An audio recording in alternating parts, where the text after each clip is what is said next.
Mungkin jugalah kan. Okey. Baik, sebenarnya bila kita perlu tukar IC, maksudnya yang wajib, bila wajib tukar IC? Okey, kita kalau mengikut peraturan 15, kalau kita dah bermuhtatin di satu tempat lebih daripada 90 hari, kita wajib untuk menukar alamat pada IC tersebut. Kalau duduk di satu tempat lebih 90 hari? Ya, bermuhtatin. Bermuhtatin tu maksudnya bukanlah you berkursus 90 hari. You pindah rumah, alamatnya tetap lebih daripada 90 hari, maka you wajib menukar IC.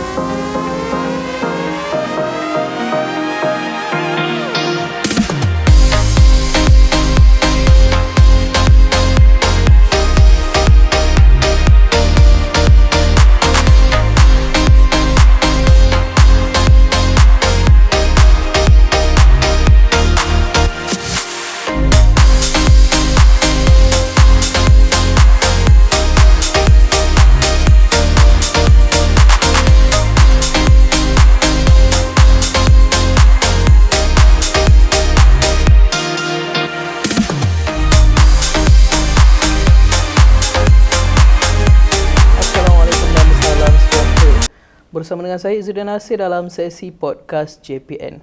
Tuan-tuan dan puan-puan, hari ini kita akan bincangkan boleh ke tak nak tukar alamat dalam IC. Dan bersama dengan saya hari ini Encik Ashraf, pengarah bahagian kad pengenalan JPN Putrajaya. Assalamualaikum Encik Ashraf. Assalam. Encik Ashraf, kita straight to the point lah. Betul. Sebenarnya kan, nak tukar alamat dalam IC ni boleh ke tak? Sama ada nak tukar dekat atas IC tu saja, ataupun ada setengah orang kata boleh tukar dalam chip saja. Oh, sekarang tak boleh. Sekarang kita tukar dekat atas dan juga dalam chip. Tapi still contohnya kalau macam seseorang tu dia datang JPN kan, macam saya lah kan, saya pergi JPN, saya nak tukar alamat IC tapi gambar tak nak tukar, boleh juga? Okey, kalau gambar, kalau kat sini kita tahu saya, kalau gambar tu terlalu lama, kurang daripada gambar tu diambil IC tu lebih sebelum tahun 2015, maka kita kena ambil gambar baru. Dan kalau pada pandangan saya sendirilah kan, memang kalau saya jadi orang dekat kaunter pun saya sendiri suggest untuk tukar, at least gambar tu latest. Kalau pergi, sebab ada setengah orang kan bila kita jumpa, dia cakap, bila saya jumpa, dia cakap saya kena tahan polis dekat Roblox, dia suruh tukar IC sebab muka tak sama. Tapi ada yang nostalgic sebab dia nak tengok gambar tu, mungkin masa tu zaman dia lebih handsome daripada sekarang ataupun lebih kurus daripada sekarang lah. Mungkin jugalah kan. Okey. Baik, sebenarnya bila kita perlu tukar IC, maksudnya yang wajib, bila wajib tukar IC? Okey, kita kalau mengikut peraturan 15, kalau kita dah bermuhtatin di satu tempat lebih daripada 90 hari, kita wajib untuk menukar alamat pada IC tersebut. Kalau duduk di satu tempat lebih 90 hari? Ya, bermuhtatin. Bermuhtatin tu maksudnya bukanlah you berkursus 90 hari. You pindah rumah, alamatnya tetap lebih daripada 90 hari, maka you kena wajib untuk menukar IC. Alamat di IC tu. Kalau contoh macam orang yang memang dia pindah rumah, tapi dia macam kerja dia perlukan dia merantau, mungkin dekat sini, dekat satu tempat tu 6 bulan, lepas tu pindah pergi ke Johor contohnya, 7 bulan pula dekat sana, lepas tu balik kampung pula dalam 12 setahun lah kan kerja dekat kampung. So orang macam tu dia takkan tiap kali dia nak tukar tempat kerja, tiap kali dia pindah rumah, dia nak tukar alamat IC. Okey, selalunya kalau yang pindah bekerja tu, selalunya kalau orang lah, kalau kita kan, kalau kita beli rumah, kita ada satu rumah yang tetap. Selalunya kita gunakan satu alamat yang tetap lah. Sebab dia bila pindah-pindah tu bekerja, kadang-kadang ada yang contohnya di offshore 3 bulan, offshore 6 bulan, naik kapal. Takkan kita nak alamat di kapal kan? So maka kita gunakan alamat mana yang dirasakan tetap di situlah. Okey, maksudnya guna alamat yang memang dah tak berubah lah. Ya, alamat keluarga lah. Okey, soalan yang seterusnya, macam mana kalau kita nak tukar alamat tu? Nak tukar alamat pada IC tu sendiri? Okey, pemilik kad pengenalan tersebut perlu datang ke mana-mana JPN, okey, hadir dan bawa bil utility yang terkini. Bil utility Bil yang terkini. utility kediaman dia yang terkini itulah. Bawa bil utility terkini dan hadir, kita akan buat penukaran IC lah. So kalau kita tahu kan selepas tempoh COVID hari tu, banyak jabatan yang dah buat prosedur baru, nak datang ke pejabat dia orang kena buat appointment. Kalau JPN ni sekarang ni nak tukar alamat still kena appointment ke ataupun macam mana tu? Kita tak still. Okay. Sekarang ni kita ada dua option. You can do via appointment, ataupun sekarang ni memang kita dah boleh walk in lah. Kaunter kita buka seperti biasa, boleh datang walk in, ambil nombor dan tukar IC. Dan IC akan siap dalam masa 30 minit selepas itulah. Okey, faham. Okey, yang tu dekat kaunter lah kan. Kalau online boleh tukar tak? Oh, tak boleh. Online memang tak boleh tukar. Setakat ini di JPN kita masih lagi perlu datang sebab kita perlu verifikasi alamat terkini yang berdasarkan bil utility tersebut lah. So dia perlu hadir ke JPN, bawa bil utility terkini, kaunter sendiri yang kena semak. Kalau secara online masih belum lagi. Online hanya untuk gantian biasa lah.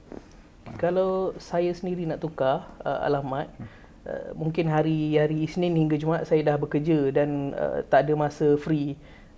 So macam mana saya nak tukar alamat juga, sedangkan ada pejabat JPN yang kerja yang buka beroperasi Isnin sampai Jumaat juga, sama dengan waktu saya bekerja. Kita ada UTC.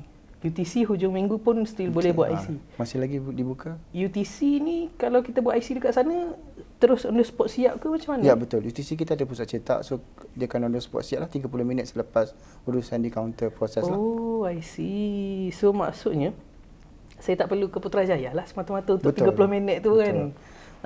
Itu salah satu inisiatif kerajaan yang kerajaan sediakan lah untuk rakyat. Okey, faham. Okey, dari segi dokumen pula, saya perlu bawa IC dan bil utility sahaja ke ataupun ada lagi dokumen sokongan lain yang saya boleh gunakan untuk tukar alamat tu?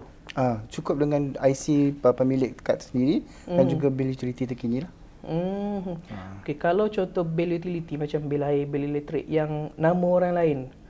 Contoh sekarang ni yang menetap dengan saya adik saya.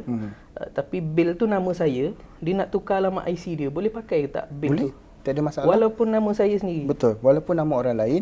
Contohnya kita menyewa di rumah kawan atau di rumah orang lain lah. So, kita boleh guna rumah yang mana kita sewa lah. Oh, dia tak semestinya dekat bil tu mesti nama pemilik IC tu lah. Betul. Tidak semestinya nama pemilik IC tersebut. So senang lah kan kalau macam tu. Senang.